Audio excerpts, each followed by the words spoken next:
Hi guys, my name is Irfan Fakir. I work as a project leader for the Graduate Workforce Bradford project, and the project is about helping graduates from the University of Bradford secure opportunities, but we're also about working with the community and working with local organisations to help connect everyone.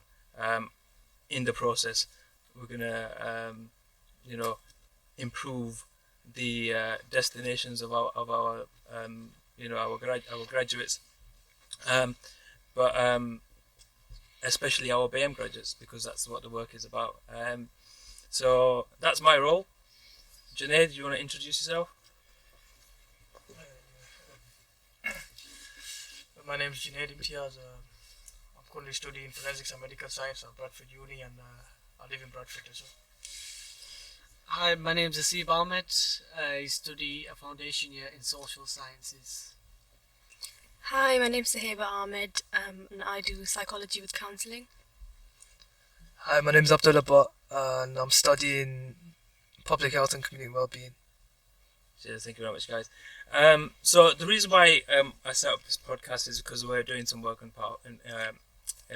behalf of the Graduate Workforce Bradford project, but also what I'm really interested in knowing is kind of what young people are going through, how they're making their how they're going through the schools and college, the system itself, how they're making their career choices, what support they're getting, and kind of what's the results coming out at the end of that, and really just generally it's just a general conversation about the kind of careers aspect of your life, and also about growing up in Bradford and how that affects your career choices as well, and some of the key influences, like parents, families, brothers, sisters, how that influences your kind of trajectory in terms of your careers.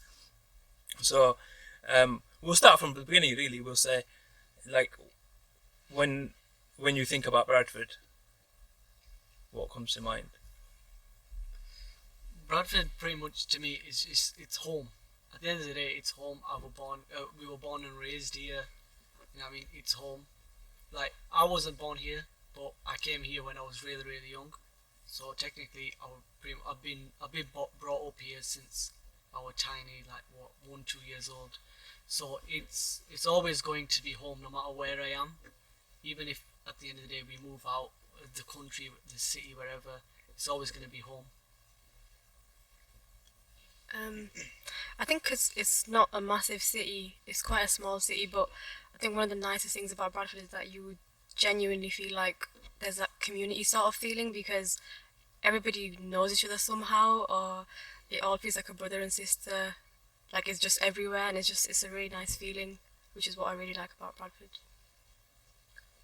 Yeah, I think Bradford's like it's probably the most multicultural city there is in the entire UK, and I've lived quite a few places, and I can kind of agree with that.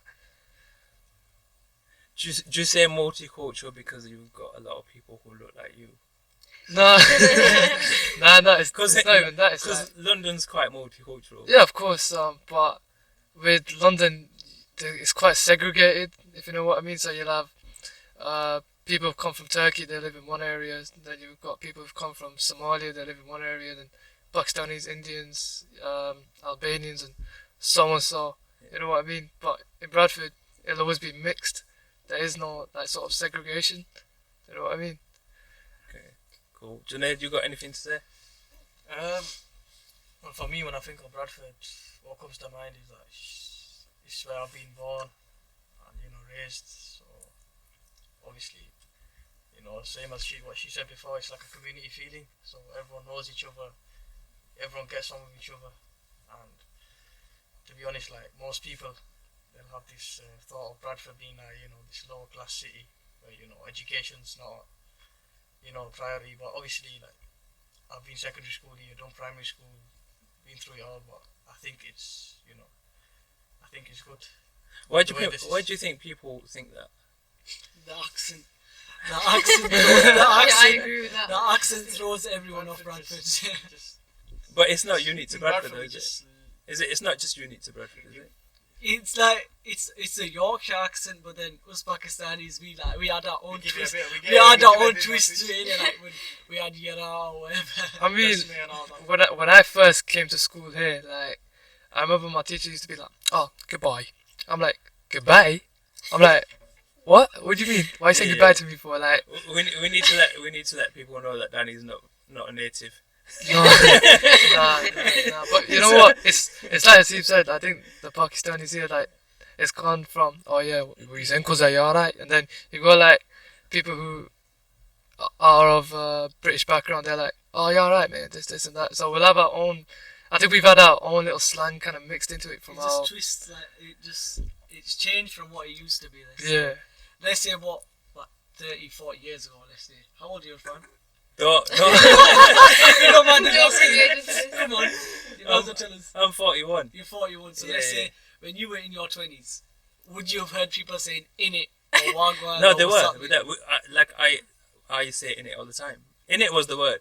In it. In So it. then, Yeah, yeah. what about But women? there's certain other words I hear young people say, and I'm like, I don't know. What is that? What is that? Yeah. Yeah, it's like. But Danny, you grew up when you were younger. You grew up in London, so when you go back and you go back, people don't speak like that. Do they? It's no, different. It's I mean, different. I've But then every place has their own kind of accent. lived, like, I'm a Swedish nationality. Put it that way. I grew up in Sweden up until like I was 7 years old. Went back and forth all the time. Lived in London. Lived in Reading. Believe me, like, Bradford has that misinterpretation. Oh, they've got dirty accents. They sound this and that and so and so. But really, I think we've got so much kind of potential and There's a lot of diversity. yeah, in Bradford. put it that way. Like in London, you'd only say that because it's a rich city. You know what I mean? They've got a lot of doors open up for them. Maybe not in every part of the city, but up in the north, I think we've gone past them now. I think everything up here is so much cheaper, and people are coming up here to live. Yeah, we're one of like the youngest cities in Europe, and Yeah, 100%. also we're like Bradford's very entrepreneurial. Like we've got a lot of small businesses, Yeah. and then people are setting up new businesses all the time. Like even in COVID, A lot of business. there's yeah. a lot of businesses Yeah, opened yeah. up in Bradford. So, but do you think the accent? Do you think that affects your career? Not really, because if you're polite, if you have the mannerisms, let's say if you're in a meeting, you're not gonna go. You know, you're not gonna say certain words, like you're not gonna go up to the person that's interviewing you and say to him, "Yo, wagwan." You're not gonna say that. You're gonna say, "Hi, how are you?" You're gonna speak in more of a formal tone, even though you have the accent there. You are gonna speak in a formal tone because you know it's a professional setting, so you can't really speak in that way.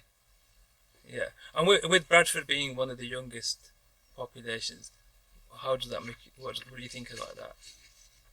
What does that mean to you? What do you mean by Maybe like yours? majorities. Young, Like majority. yeah, younger like the population. younger population. I think that makes us feel like better. I personally would prefer that because, like, you feel like you have more people that could relate to you more on the things that, like, your life. If it was filled with elders, for example, like, you wouldn't really want to fit in with anywhere. Watch what you say there. When you say Oh. things, Except for you. So, what? So you were talking earlier the perception, like, oh, the accent, oh, that's dirty, oh, people from Bradford.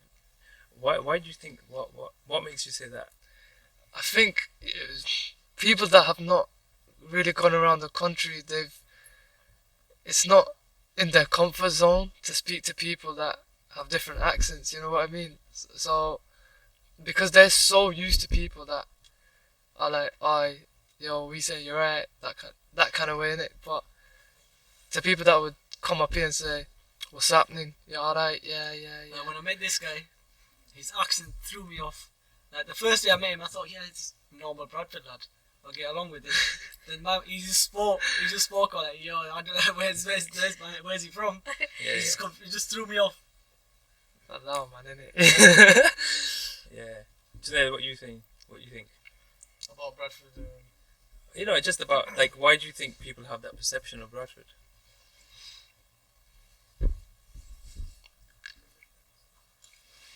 Well, I think like I don't think the accent defines us. Like obviously, an accent is just the way you speak. It's just where we live. It's just what we are in it. So I don't think like I could tell you, that's right? gonna be a part. It's social media.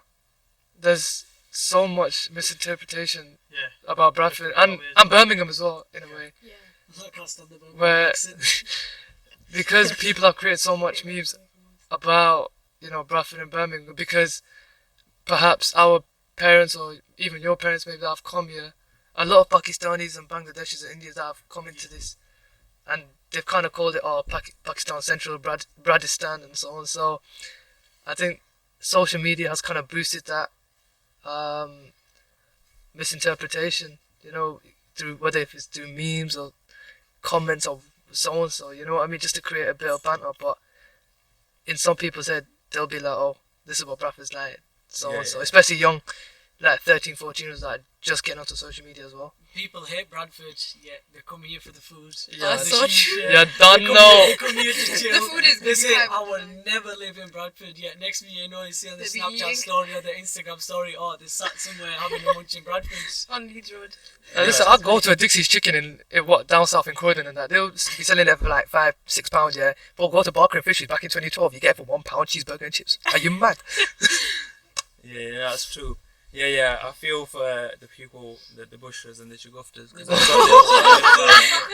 That came from you, not from us. Yeah, that then and using that name. I think you're right about the creating those kind of meme videos and stuff like that has caused. Obviously it does have a negative effect, but there's also the positives about Bradford as well. You know what I mean? It is one of the youngest cities, where it is one of the most entrepreneurial cities in the UK, and that's PwC saying it, not me saying it as well.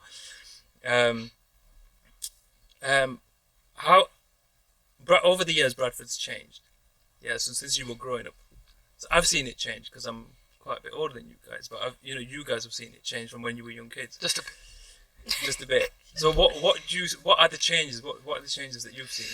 There's a lot more attractions, for example, like that are things that are bringing more people in. If you think about it, like when they recently opened, well, not recently, they opened City Park. Let's say that could be that sort of an attraction. And then when they opened the Broadway, the shopping centre, then again people will obviously come from different cities to come shop there to see what it's about. So they've changed a lot of things where they're trying to bring more people into Bradford. Like, let's say social inclusion, something like that. If you get what I mean. Yeah. I think that's one of the reasons why you could say it's a bit more diverse, because with Broadway, for example, like that's a place where literally anyone could go. Like you said, from other countries, they'd want to see what it's like, what's about. So it bring more people from different areas here, Yeah. which is nice. I went to my first concert the other day, first ever concert in my life, and I At went 41? Yeah. Yo. Yeah. Do you know what? Which one? At the Great Hall, it was Nitin Sawhney playing. Oh, okay. Yeah, and he's an Asian kind of fusion artist. He's a I'm sure you were a DJ though. Yeah, I've never been to a concert though. Whoa. But Why? wait, yeah, fair enough. I've I never know been what to a you mean. concert. Like I was DJing in clubs. I wasn't DJing It's- in a concert. Yeah. So that was my first ever experience of going to a concert, and that's only because Nitin Sawhney was playing in Bradford. Did you enjoy it though? Yeah, it was good. It was really good. That's- But that's inclusion, isn't it? that's- So yeah. if they had more stuff like that happening, more Asian artists, do you think you'd go? Yeah. Yeah. They already are. Artists that you guys think, They already are. Like, do you go? I mean, I've never been to a concert in my life unless I was getting paid to go. Like, I've worked in Leeds first, but I was as a security guard. I just think, what's the point of me paying to go see someone play when I could just listen to it on my phone, you know what I mean? But that's just me personally. But Yeah. with the likes of Mookie and Hasib Hayes coming out of Birmingham with a lot of like Asian slash, how would you say, hip hop collaboration. I think a lot of the youngsters who are Southeast Asian, they love to see it, and the views that you see that they get on YouTube and Spotify and Apple Music, Yeah. that's doing all the talking. So if they put on stuff, let's say for instance in the St George's Hall, that you would be interested, would you go? Is that something? Because that's inclusivity, then, isn't it? Yeah. That's putting stuff on that you would go to. Yeah. See, like, I'm not a concert type of guy. It's not my type of thing. Like, no, it's not. I don't even go shisha lounges. Yeah. I've had shisha, but it's not my thing. No, I vape. I know vape. You know what I mean? But the thing is, shisha lounges are not my thing. Like, I just don't like the atmosphere there. For example, like in Batley, there's a place called Chai Shai that I used to go. The only reason I used to go to that place is for the tea, because I'm in love with their tea, because they do matka chai in it. Okay. The matka, Yeah. the clear thing. Yeah. They have their tea in that. Okay. So that's the only reason I used to go there, and it's called Chai Shai. It's got shisha and tea. Yeah. So, like, big shout out to Chai Shai. Tell me if you're listening. Yeah. Any so, chance? You know what I mean? But, you know what I mean? The tea's really nice. If they want to pay us some money and sponsor this podcast, Yeah, we don't mind. I'll give you a call after This is our first one. Yeah, We're on a budget. Yeah, that's like the only reason I used to go there is for the tea. Yeah. Like, there's all sorts now. The shisha lounges and stuff, they've just become like very popular. They're everywhere. Even these tea places are everywhere. Right. Like, everywhere you go, you'll see a chai shai, chai Yeah. pani. Oh, that's But, true. like, there's around every corner you turn. Yeah. That became quite the norm, That's like another- 2 years ago. That's one thing. Common in Bradford, especially. Like, everyone's just opening them up. Yeah. Then again, they don't do well, they shut down, then another one just takes its place. Yeah. I think it started off with Cha Cha Chai in Morrison's car park. Chai Not Morrison's, not no, Morrison's. It's not Morrison's, yeah, Right. next to Yeah, Morrison's. yeah, I yeah. think it's that one. I think that's where it started, but then once that started building up its popularity, every single place that you turn, you see a tea place. And there's some True. crazy names as well. Yeah. So seeing all these businesses that are opening up in Bradford, how does that make you feel? Like, At the end Spoiled of- for choice. Yeah, at the end of the day, I've always been business minded. Like, since I was really young, I've just been thinking I want to open up my own business anyway. Like, whatever it is, I've just wanted to open it up. Like, just recently, we opened up a dessert shop. Me and my family, we opened up a dessert shop. But I want to open up my own business. Free promotion there, innit? No. I'm not going to promote it. You know what I mean? If you like desserts, come down to dessert box. No, Yeah, the but chance. I'm just saying that, like, I enjoy. I'm business minded. I want to just do my own thing, set up Yeah. anything that's I know it's gonna do well. So, and I know that's gonna take a long time, a lot of research. what makes you business minded? I don't know. It's just that I've always just wanted to do something, like make something of myself. Like if you get what I create. mean. Like, Yeah. I want to do something that no one else has done before. Yeah. Like, I want to be the first person to do it. I don't care if people copy me after that. At the end of the day, I've always been the first person to do it. Yeah. I'm the original, but I want to do something that I know is going to do me well, and then I can make my family proud. Because at the end of the day, it's always, no matter what, it's always going to be about family. You want your family to be proud of you. You want yourself to be proud of you first. Like, you want to be proud of yourself. But then again, family's always there. Family's been with you since the start. They're going to be your biggest supporters. So that's why I don't know, just something. I just want to make a name for myself.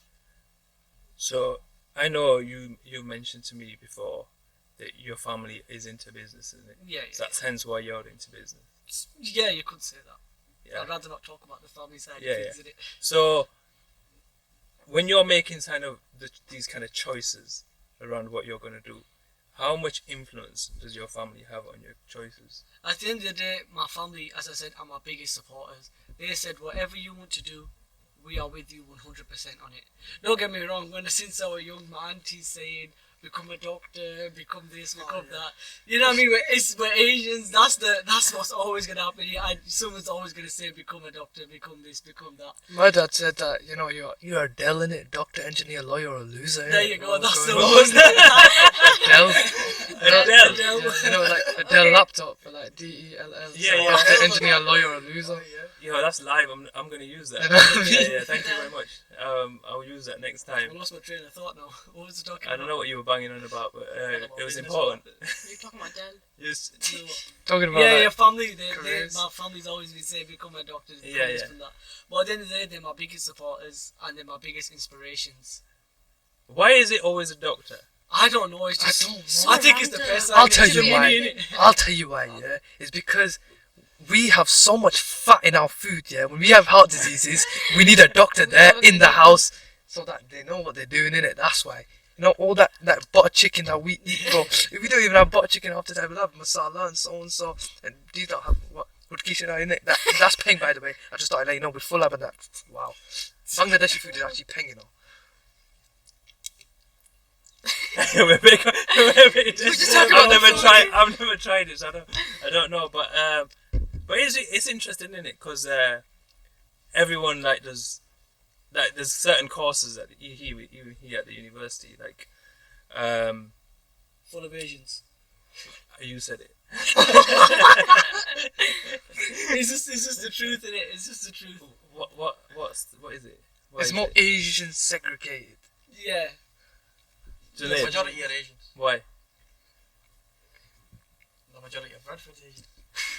Fair enough. But Then what again, you is know it- people from outside of Bradford. What is it about those certain career choices or those courses? At the end of the day, Uni of Bradford, like obviously people from Bradford, majority are gonna come to Uni of Bradford. End of the day, most Yeah. of them might scatter around Leeds and you know.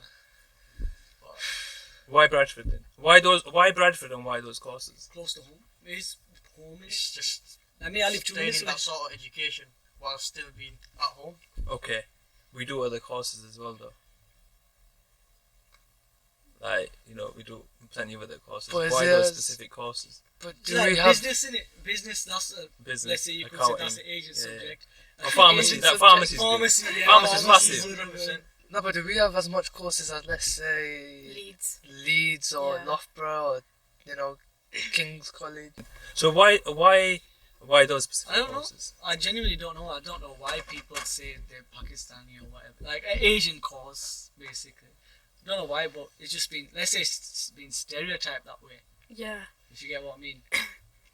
Like accountancy and business management, massive.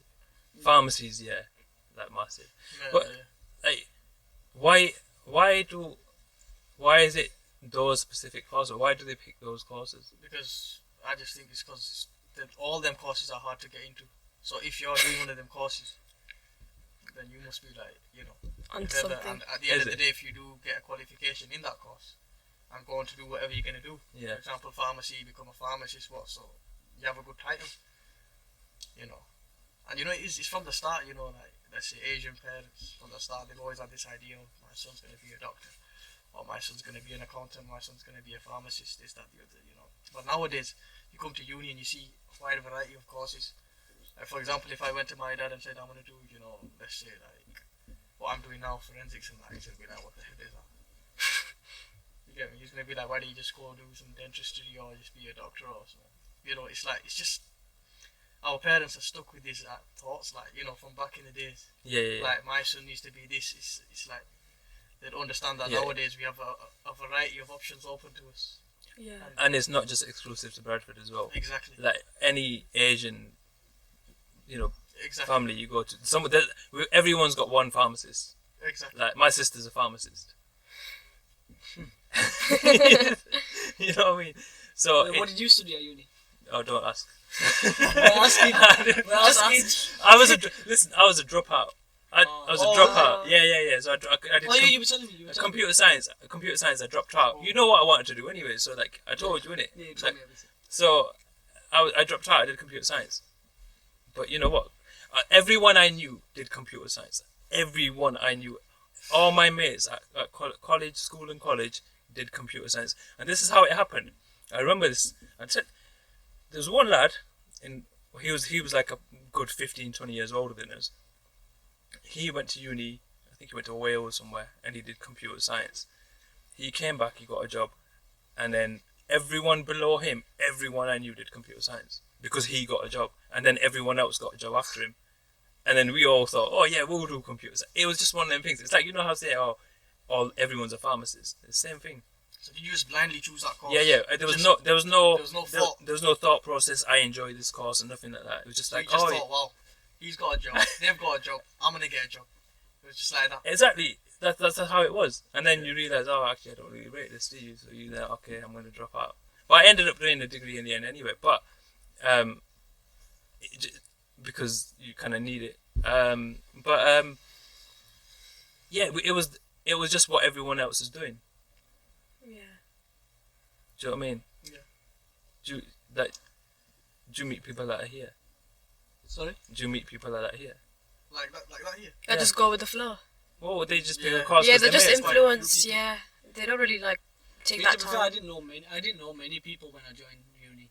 Yeah. Like when I first joined, I stuck with people that knew from college, and then when I met a few people in my course, and then as time just went by, the first semester went by, I met quite a few people, and now I know quite a few people. Yeah, So yeah. like with the courses, like the people that I know are all doing literally completely different courses. You got some people doing clinical sciences, you got some people doing optometry, some people doing whatever. So like it's not technically them people that are. You're not really gonna follow the crowd, to be fair. So I didn't really follow the crowd. I was gonna change my course, but then I thought, you know what, I'm just gonna stick with it and see the outcome. Yeah, yeah.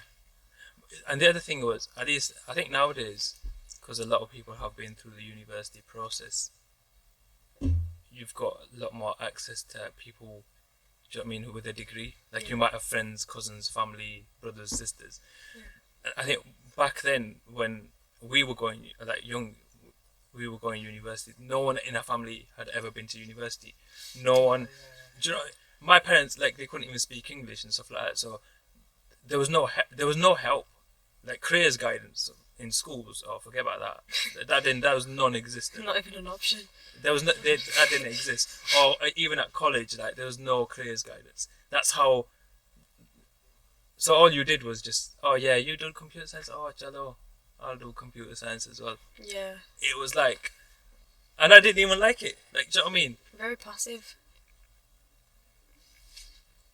It's sort of, let's say, you could say it's sort of like peer pressure. You see your boys doing Yeah, a course, I so agree. then you want to do that course. So technically, you could say it's like peer pressure. And to be honest, like the courses that, like, let's say I've got, like, if I ask one of my boys why you doing pharmacy, he'd be like, I don't know. He literally, like, half the people don't even know why they're doing the courses that they're doing.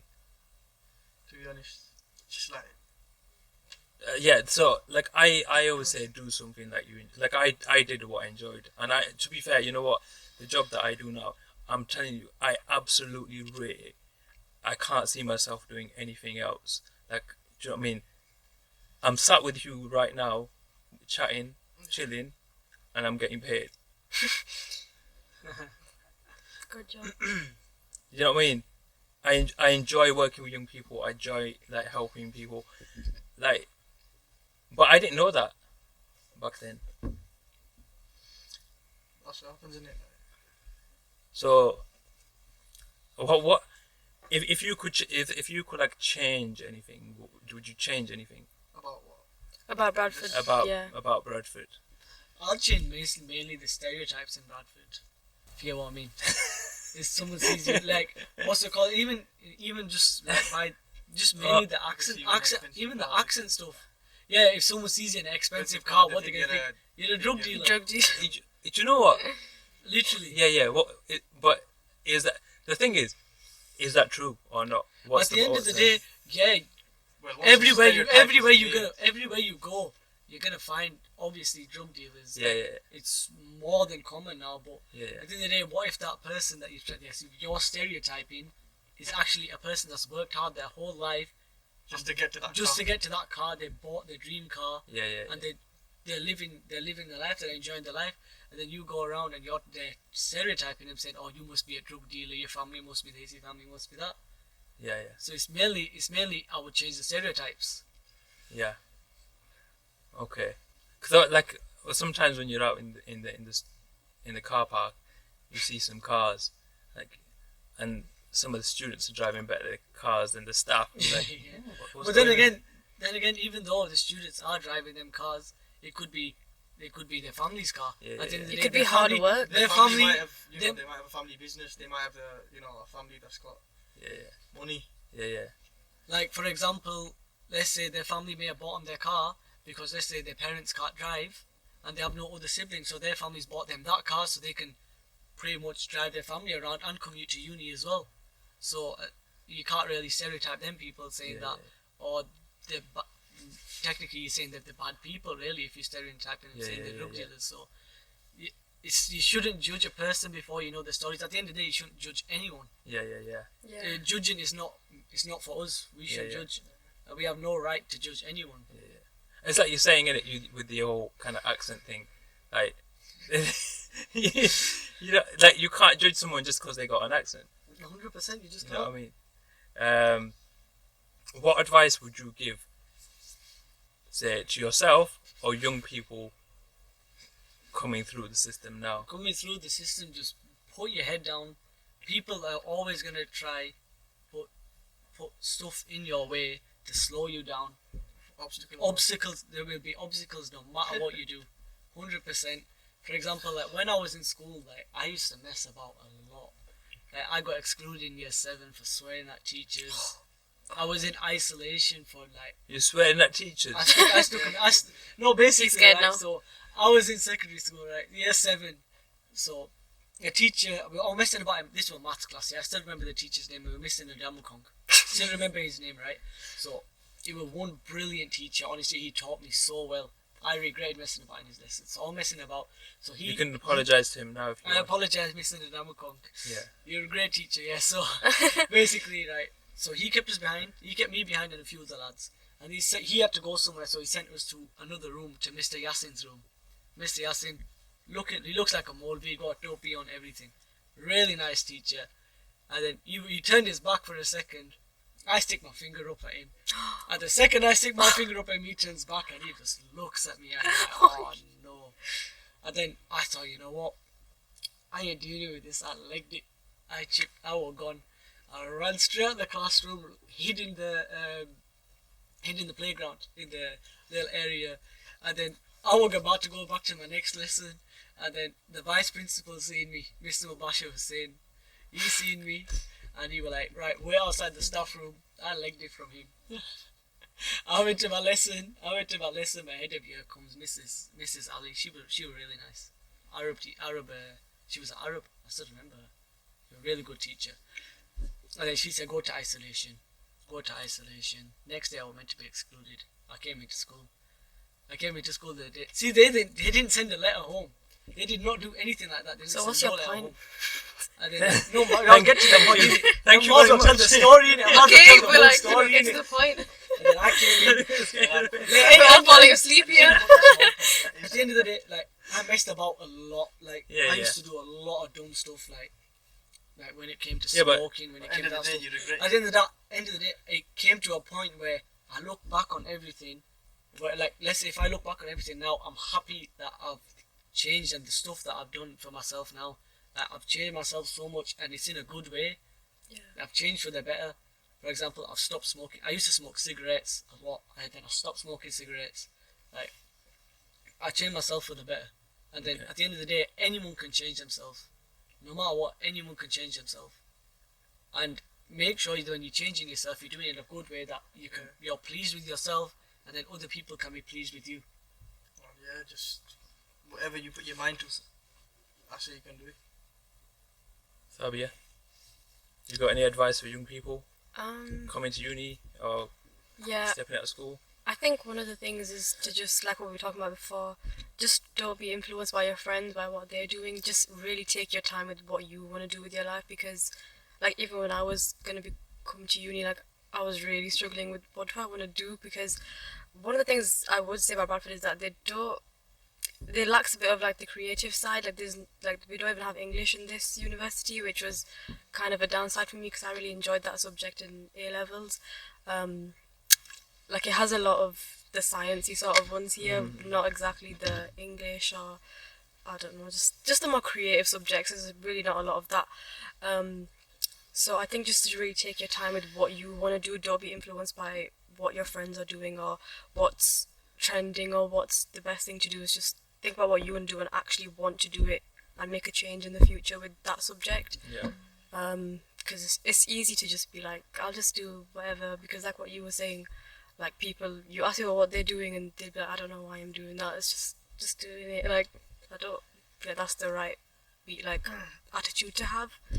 But yeah, that would be my advice. Yeah. So I think that's kind of some of the advice that we're trying to give young people, and Yeah. Hasib knows some of the work that we do at the GWB project is about just kind of opening not only young people, students' eyes, but also people within the community. So we do a lot of community work as well. So for instance, we go out and meet with we do events.